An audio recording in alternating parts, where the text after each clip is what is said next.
Okay, to operate the coffee machine, start by pressing on. It's going to do a heating phase, which takes about 30 seconds. It puts out some water. Whilst we're waiting for that, if you need to change anything, you open the door, top the water up in the bottom right, coffee beans top right, and you clean the waste on the bottom left. The waste, it likes to get cleaned once a day. Please don't use the milk, you just have to clean it out so thoroughly. It's just a real pain, then it gets blocked up.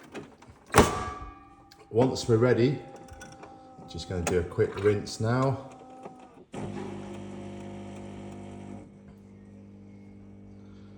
Once the rinse is finished, all we're going to do is press OK and leave the cup underneath, and the coffee will come out.